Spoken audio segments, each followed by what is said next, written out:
Hello, everyone. Welcome to yet another Am I the A-Hole?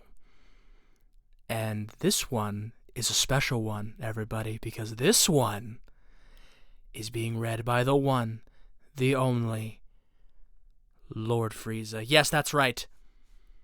The Galactic Emperor has decided to come down and grace us with his presence and read Am I the A-Hole to us. And I, personally, am endlessly grateful for that. How you doing, everyone? It's me, your man, your boy, the guy, Dylan, a.k.a. D-Man, the voice, if you're feeling, and I know you are, frisky!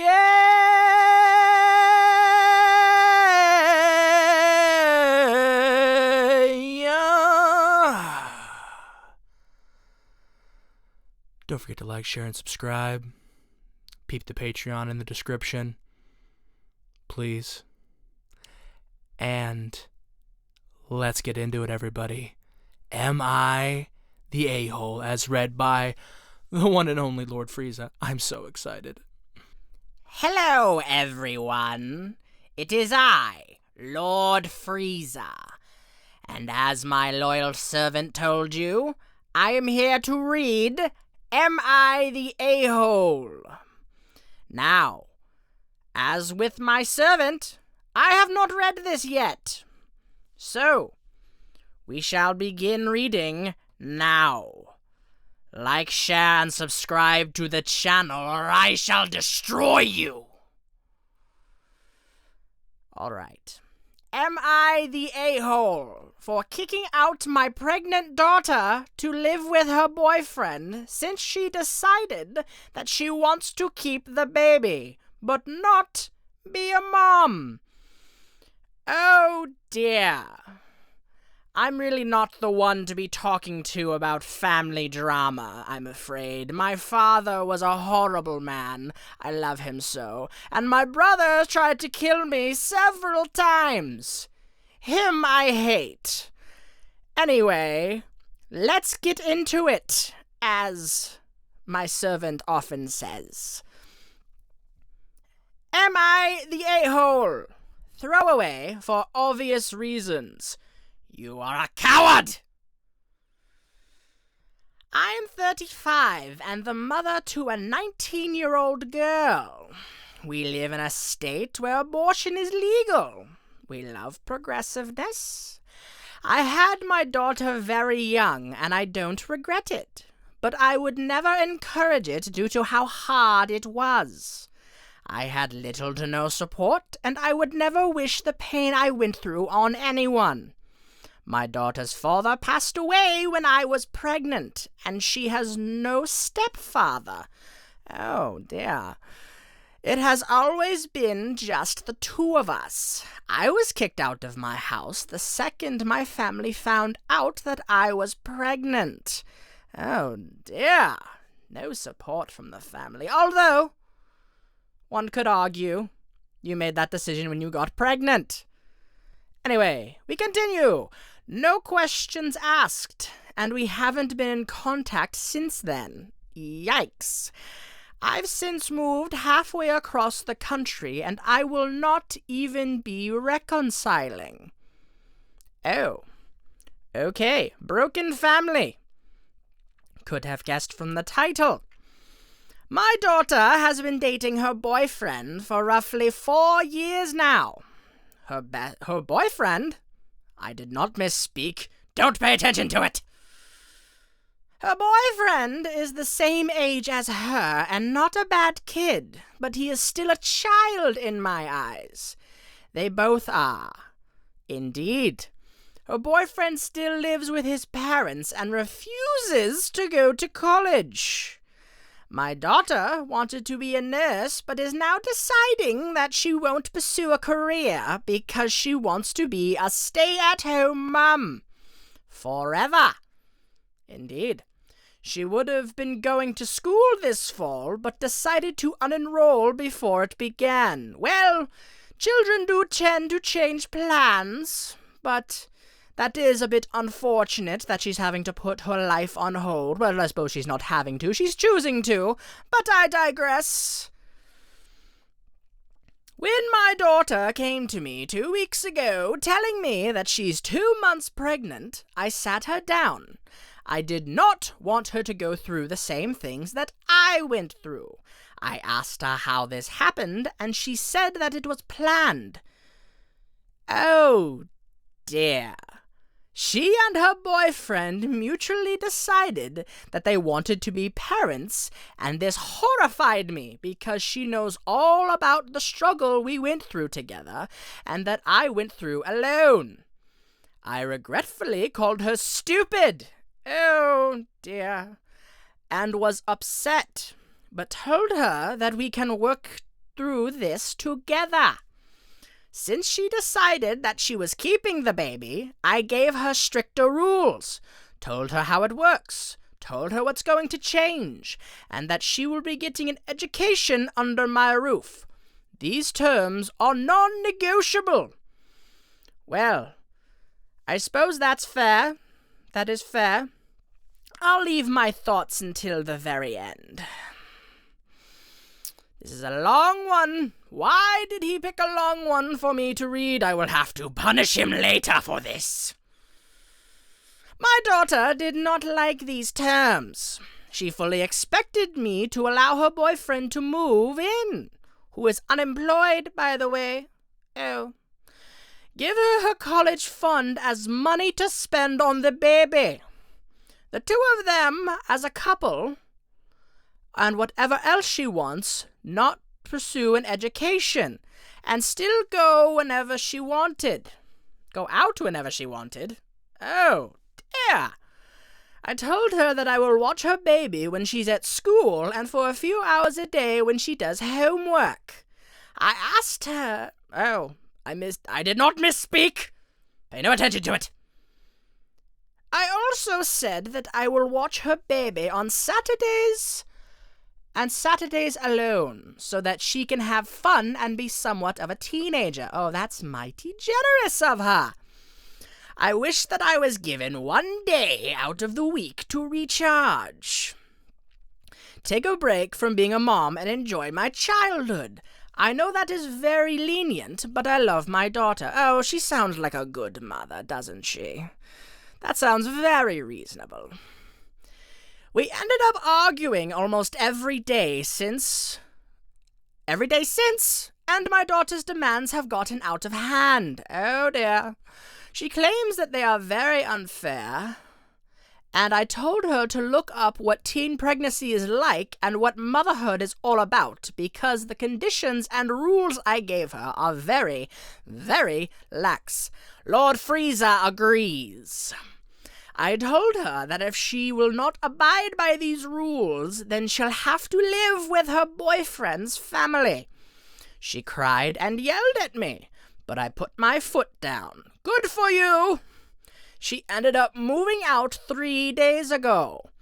We've never had a fight like this. We've argued about petty things such as sleepovers and parties, but it was always resolved within a few hours and was never serious like this. I've texted her multiple times that if she changes her mind on the pregnancy or the rules, that she's more than welcome back home and that I will always love her no matter what she chooses. Oh, how sweet. I also told her that she'll always be my baby girl and that I didn't want her to go. But we have no space for a full family, and being a mother means means that your entire life will change. I did not misspeak. Pay no attention to it. My heart aches. I love my daughter and feel like I failed her as a mother, despite being so involved. She knows all about safe sex, was never bullied, and we were basically best friends, though I am still her mother, and she has always known that. It isn't just fun. I do discipline her when I have to, and we get along amazingly. All right? And we do everything together. I never thought this would happen. She had no better reason to get pregnant than I wanted to be a mom, and I'm ready. But she isn't thinking about what a mother actually does.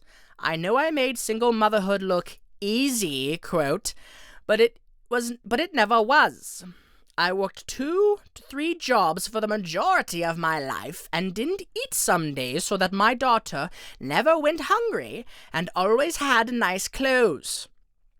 I only finally got a real job, quote, as a nurse 2 years ago after being in and out of school for over a decade. That is dedication. Am I the a-hole for kicking her out? I thought that this was the best thing to do to teach her that things will be changing. I want her to come home. I really do. But if she won't accept these new rules and understand that motherhood is not easy, I can't just let her back in willingly. I feel like such an a-hole. And that is the end of the post. So I suppose now is when my loyal servant, D-Man the Voice, would give his personal opinions on what he has just read. But I, Lord Frieza, will not be doing this, because it is beneath me, and I will not kowtow to a bunch of filthy monkeys any longer. So I shall be going. Ta-ta!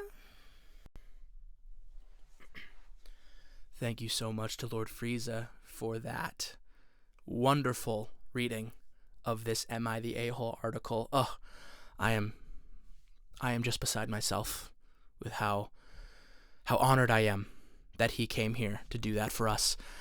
All right, everybody. Since Lord Frieza has very important things to do and could not stick around to give us his thoughts on what was going on, I will do so. And this has absolutely nothing to do with the fact that doing that voice was hurting my throat very badly towards the end, and that I can't do it anymore. Because that wasn't a voice. That was Lord Frieza. He's just very busy. Anyway, is she the a-hole for this? Right.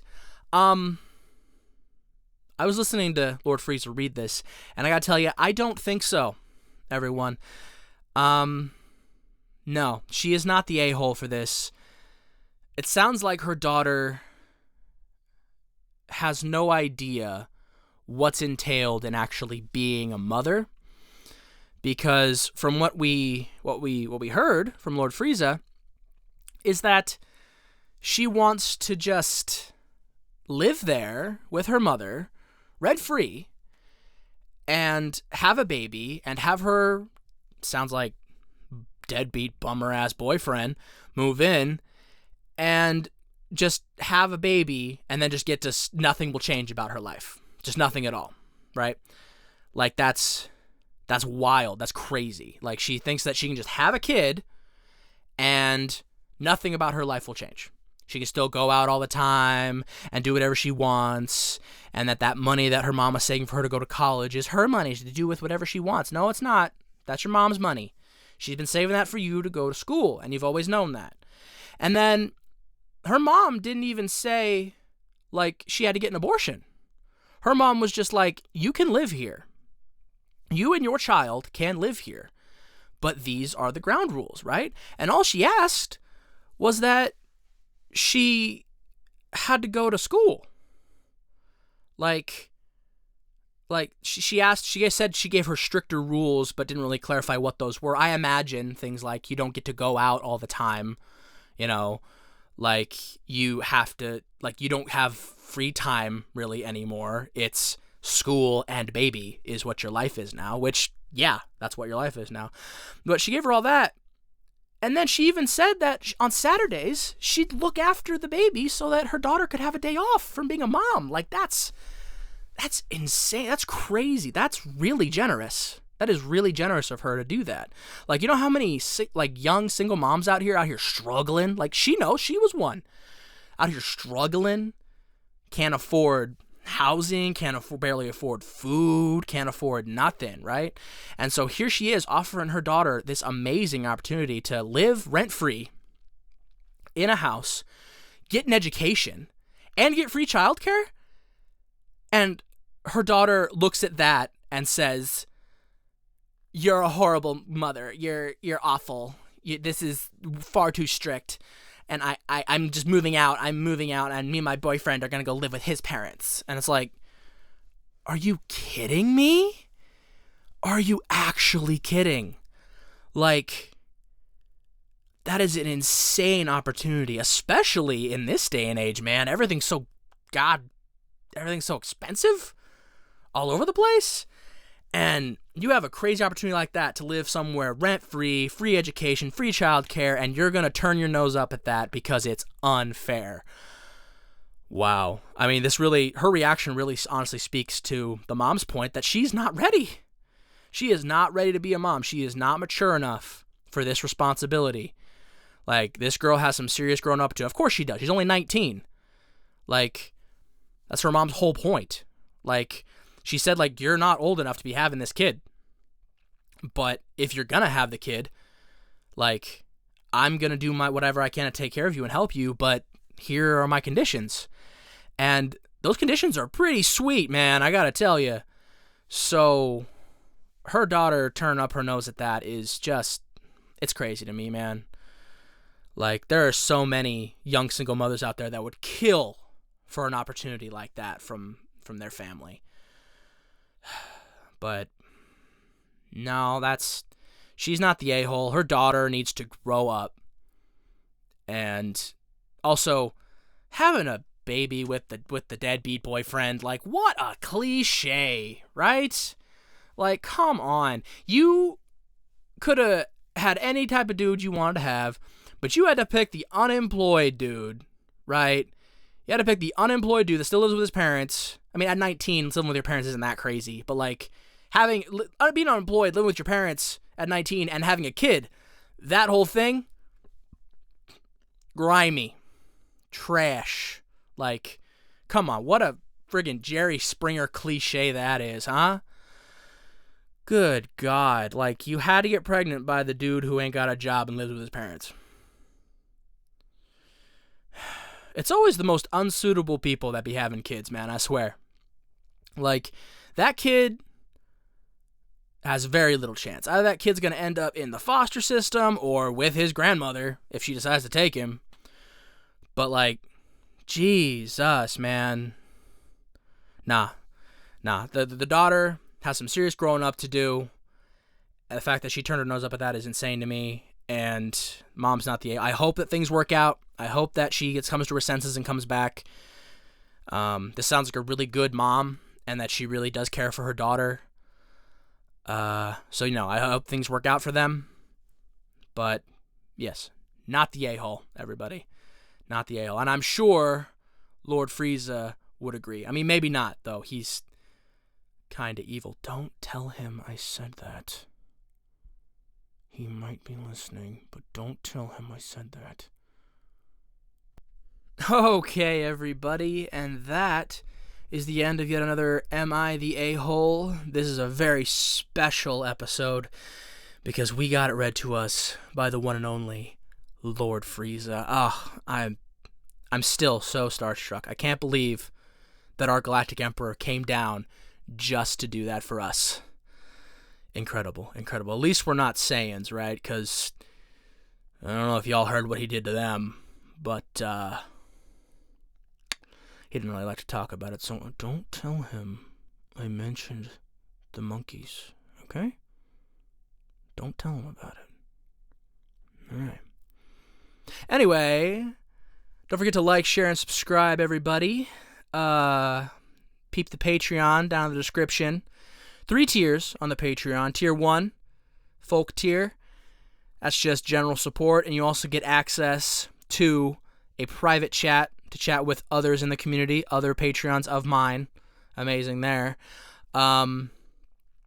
Tier 2, all the same benefits of the initial one, but in the friend tier, Tier 2, you get access to exclusive video content, A little more adult-oriented, a little bit different stuff in there, a little more raunchy, a little more explicit, a lot more swearing, I promise, a lot more swearing in there. And then the final tier, the Scholar tier, that's $10. You get all the benefits of the previous 2 tiers, and you get to request voice work from me directly in whatever character voice you want, just from me, things like that. I can do what I can. And so, if you want to peep that down in the description, go check it out, see if it's something you want to do. Do not feel obligated. I gotta hawk it, right? I gotta push it. It's part of the thing. I gotta let you know about it. But, yeah, so that's the end of that. And this is the end of the video. And so we know what we do at the end of the video. We give out, me talking over myself. We give out a nice ending message. And today's message goes out to all of you out there who are keeping toxic family members in your life because out of some sense of blood, loyalty, blood's thicker than water, family first, all that. And while that can be great, right, having a strong family bond can be wonderful. But that is not the reason to keep people in your life that do nothing but take, that do nothing but drain you, that do nothing but make you feel worse. And so just because you share blood doesn't mean you owe them anything. You know who you owe? You owe yourself. You know who else you owe? You owe the people who have been there for you. Whether that's blood family or not, the people who have been there for you. People who have ride or die for you. People that have really shown up when you need them. People that have really listened, helped when they could, and just been your true family. Those are the people that you owe loyalty to. But just because someone shares DNA with you, that means that they're entitled to you? Absolutely not. And don't let them make you believe that. Don't let them make you feel guilty. Don't let them force you to stick around in that toxic situation just because you share blood or whatever. Whether that's immediate family, extended family, it don't matter. Surround yourself with the people that are really there for you, that have proven they're there for you. And if that includes your blood family, that is fantastic, and I am so happy for you. But if it doesn't, that's okay too. All right? Don't let yourself get stuck in a toxic situation just because of blood's thicker than water. They misinterpret that anyway. The original meaning of that, the blood of the covenant is thicker than the water of the womb. Translates to your chosen family is stronger and more important than those who bore you, than those who share your blood. Think about that. And think about this. I'm proud of you. See y'all in the next one. Have a great day, everybody.